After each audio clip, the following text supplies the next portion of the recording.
E já voltamos com o programa Maíra Convida. Agora um assunto muito legal, atenção às mamães que estão aí em casa, um assunto muito interessante. Você que é mamãe ou que pensa em ser mamãe, é o momento ideal para você tirar suas dúvidas sobre puericultura. Você sabe o que é isso? Para falar sobre o assunto, vou receber minha convidada de honra da noite, a pediatra, a doutora Vivian Mari. Deixa eu recebê-la. Vem pra cá, doutora Vivian. Bem-vinda, sempre elegante, né? Chiquérrima, tudo bem? Fica à vontade. Vivian, o que é a puericultura para a gente começar o nosso bate-papo e para esclarecer os telespectadores que estão nos assistindo? A puericultura é a pediatria preventiva, onde o pediatra vai promover a saúde da criança, né, e proteger a saúde da criança. Então, tem o principal objetivo de formar uma criança saudável, mas principalmente de transformar essa criança em um adulto psicologicamente equilibrado, socialmente útil, fisiologicamente saudável. Olha que demais, é o acompanhamento desde quando ele nasce. Isso, é o acompanhamento, né? Não só para identificar as doenças, mas para promover a saúde, né? A promoção da saúde das crianças. A puericultura, doutora Vivian, é algo antigo? Então, a puericultura ela tem início no século XVIII na França, né? Então é algo de antigamente, mas que está cada dia mais modernizando-se, né? E adaptando-se ao estilo de vida atual. Entendi. Agora eu queria saber assim na prática, como é feito, né, a puericultura? Sim, o pediatra, ele tem a função, o principal papel de ser educador da saúde, né? Então de dar orientações seguras aos pais de como cuidar das crianças, né? Então a puericultura vem nesse sentido, de ajudar os pais nesse momento, né? De dar informações cientificamente mais corretas de como promover a saúde nas crianças, né? A puericultura é como se fosse um roteiro. Esse roteiro, ele tem estudos científicos, né, na área da saúde. São orientações que vão auxiliar, mas de uma forma mais científica, mais correta de como cuidar das crianças.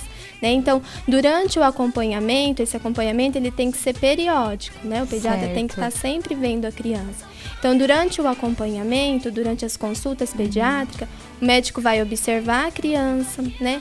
Vai realizar o exame médico e vai obter informações dos pais de como a criança como que é o dia a dia dessa criança, né? Como que se as vacinas estão em dia, como está o desenvolvimento, o crescimento dessa criança, como ela brinca, né? Como que é a sua alimentação. O acompanhamento por completo. Geral, isso, por completo, Entendi. né? A fim não só de detectar doenças, né? Então, não só quando a criança está doente, mas sim promovendo a saúde, né? Olhando essa criança como um todo, acompanhando mesmo, desde o início até a adolescência. Certo. E a puericultura, ela estimula o aleitamento materno, por exemplo? Sim, o ideal é que o aleitamento materno seja exclusivo até os 6 meses de vida. Certo. Então não precisa dar mais nenhum outro Como é alimento, importante, né? Isso. Não precisa dar mais nenhum outro alimento, né? Não precisa dar água, chá, nada, só o peito mesmo, né? A partir dos 6 meses até os 2 anos de vida, aí a mãe continua com o aleitamento materno, mas aí associa a dieta complementar da família, né? Então o ideal é que seja dessa forma. Então estimula sim, né? Isso. Que legal. A puericultura deve ser iniciada quando? Então a puericultura, ela deve ser iniciada já logo no período pré-natal, né? Lá Certo. quando a mãe vai fazer o pré-natal, o ideal é que ela já escolha o pediatra que ela vai acompanhar, né?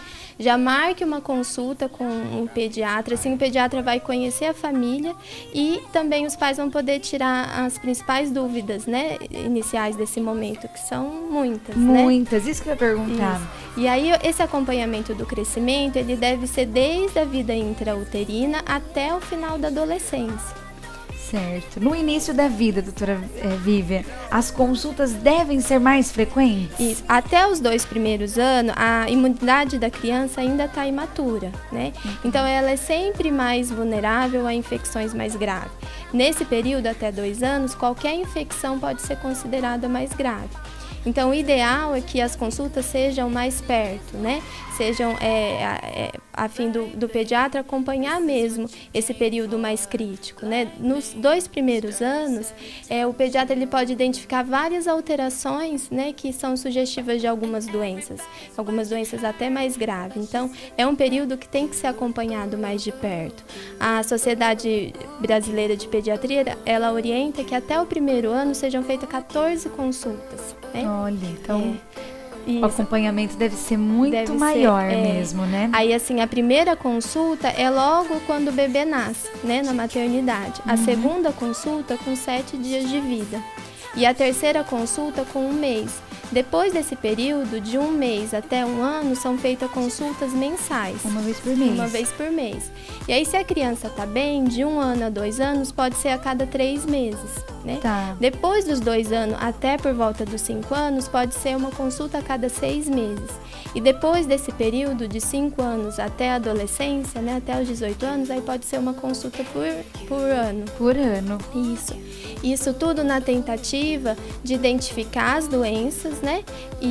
Mas principalmente promover a saúde das crianças, né? Que é o importante, é o que a gente está falando, que é a puericultura, isso, né? Que é o acompanhamento certinho.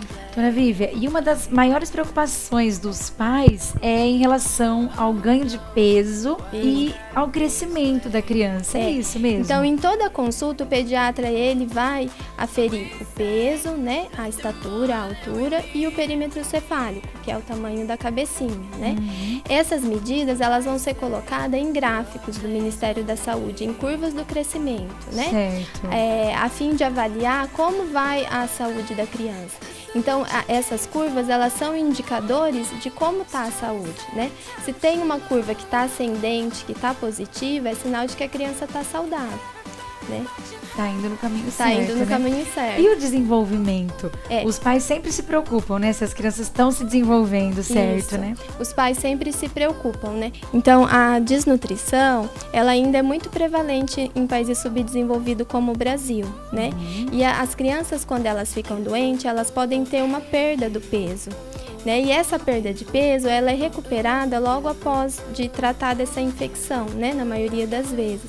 Só que isso vai depender muito do atendimento médico recebido, né? E assim, nas últimas décadas, quanto à altura, né? Para a gente entender um pouquinho da importância de aferir a altura também. Que é o crescimento. Que é o né? crescimento. Nas últimas décadas, tem mostrado que as populações, elas estão mais altas, né? E dados apontam que no Brasil, as crianças tiveram um aumento de mais de 3,5 centímetros da estatura final. E a gente sabe que a estatura final alcançada de uma população tem muito a ver com a assistência médica recebida, né, com a nutrição, com as condições de vida dessa população. Mas esse aumento que tem apontado no Brasil ainda é muito insignificante quando comparado com adultos jovens americanos e europeus, por exemplo, né? Então ainda tem muito para melhorar. E o do perímetro cefálico também é imprescindível que o pediatra acompanhe e coloque nesse gráfico as medidas do tamanho da cabecinha, né? A fim de detectar alterações como macrocefalia, que é o aumento muito grande da cabeça, né? Ou microcefalia, que é o tamanho muito pequeno. Que aí, às vezes, tem que pensar em infecção congênita, né? Em outras doenças. E o desenvolvimento também, né, preocupa bastante. O desenvolvimento, ele é a capacidade que a criança tem de desenvolver tarefas novas, né, de evoluir, de adaptar-se e tornar-se independente, né? Então, aí o pediatra também vai acompanhar, dependendo da faixa etária, né, cada faixa etária tem um desenvolvimento específico, também vai acompanhar o desenvolvimento mês a mês. Porque os pais se preocupam, né? Se as crianças estão desenvolvendo no tempo certo. No tempo certo, isso. É natural. Mas, para resumir, hábitos saudáveis geram cidadãos saudáveis, né, doutora Vívia? O ideal é que as crianças sejam estimuladas desde a infância, né, a praticarem esporte físico, né, e ter uma alimentação saudável. A dica, né? Isso. A gente sabe que crianças obesas, sobrepesas, elas têm uma maior chance de se tornarem adultos obesos e sobrepesos, né? Certo. E que crianças e adolescentes que têm hábitos saudáveis, eles também têm uma maior chance de serem adultos com hábitos saudáveis.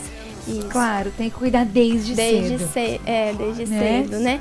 E assim, é um direito da criança e do adolescente ter uma assistência médica a melhor possível do tempo dele, né?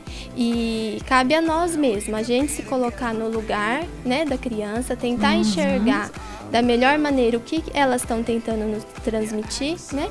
Porque a criança, ela merece todo o nosso respeito, né? Toda a nossa atenção e principalmente os nossos cuidados para se tornar um adulto mais capaz, né? Um adulto produtivo e principalmente saudável. Que é o mais importante, né? A saúde em dia. Isso. Legal. Ai, doutora Vivi, é muito gostosa as suas dicas, fáceis de entender, né? E obrigada pela sua presença, pela participação mais uma vez aqui no programa, tá? Sua clínica é linda, parabéns, viu? Preciso ir lá conhecer. Ali na Sampaio Vidal. Isso. Tem Facebook que você atualiza sempre, né? Você interage muito com os internautas ali, né, doutora Vivi? Isso.